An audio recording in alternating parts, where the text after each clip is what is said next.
American പ്രസിഡന്റിന്റെ ഔദ്യോഗിക വസതിയായ വൈറ്റ് ഹൌസിന് സമീപം വെടിവയ്പ്.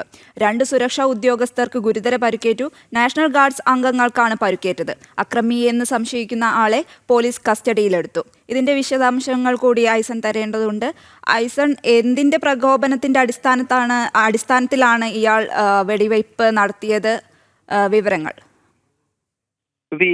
ഇന്ന് ഏതാണ്ട് ഇന്ന് രാത്രിയാണ് ഭാരത സമയം ഇന്ന് രാത്രിയോടെ ഇന്നലെ രാത്രിയോടെയാണ് ഈ സംഭവം ഉണ്ടാകുന്നത്. വലിയ തോതിലുള്ള ഒരു വെടിവെപ്പ് തന്നെയാണ് ഇയാൾ നടത്തിയത് എന്നാണ് മനസ്സിലാക്കാൻ സാധിക്കുന്നത്. അതായത് ഈ മേഖലയിൽ പട്രോളിംഗ് നടത്തിയിരുന്ന സുരക്ഷാ ഉദ്യോഗസ്ഥർ, നാഷണൽ ഗാർഡ്സ് എന്ന് പറയുന്ന സുരക്ഷാ സംവിധാനങ്ങളുടെ ഭാഗമായി പ്രവർത്തിക്കുന്ന ഈ 2 ഉദ്യോഗസ്ഥരും പട്രോളിംഗിലായിരുന്നു. പട്രോളിംഗ് നടത്തുന്നവർക്കെതിരെ കൃത്യമായി വെടിയുതിർക്കുകയായിരുന്നു എന്നാണ് മനസ്സിലാക്കാൻ സാധിക്കുന്നത്. ഇവർക്ക് അതീവ ഗുരുതരമായി പരിക്കേറ്റിട്ടുണ്ട് എന്ന് തന്നെയാണ് അറിയാൻ സാധിക്കുന്നത്.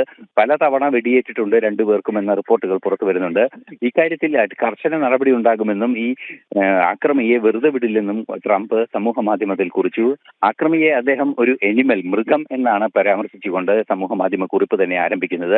വിട്ടുവീഴ്ചയില്ലാത്ത നടപടികൾ, കർശന നടപടികൾ ഉണ്ടാകുമെന്നും അറിയിക്കുന്നുണ്ട്. മാത്രമല്ല, ആ മേഖലയിൽ അടിയന്തരമായി 500ഓളം നാഷണൽ ഗാർഡ്സിനെ പെട്ടെന്ന് തന്നെ വിന്യസിക്കാനുള്ള നിർദ്ദേശം നൽകി ട്രംപിന്റെ നിർദ്ദേശത്തിന്റെ അടിസ്ഥാനത്തിൽ നടപടികൾ സ്വീകരിക്കുന്നതായി പ്രതിരോധ സെക്രട്ടറി പീറ്റ് ഹെഗ്സെത്തും അറിയിക്കുന്നുണ്ട്. നമുക്കറിയാവുന്നതാണ്, ഈ അമേരിക്കയിൽ ഇത്തരത്തിലുള്ള ക്രിമിനലുകളും അക്രമങ്ങൾ നടത്തുന്ന വിഭാഗങ്ങളിൽപ്പെട്ടവരും നിരവധി പേരുണ്ട്. പലയിടങ്ങളിലും ഇവരുണ്ട്. ഇത്തരത്തിലുള്ള ഈ ആക്രമണ സ്വഭാവമുള്ള ഒരു ക്രിമിനൽ സ്വഭാവമുള്ള നിരവധി പേർ ഇത്തരത്തിൽ പല തരത്തിലുള്ള ആക്രമണങ്ങൾ നടത്തുന്നുണ്ട്.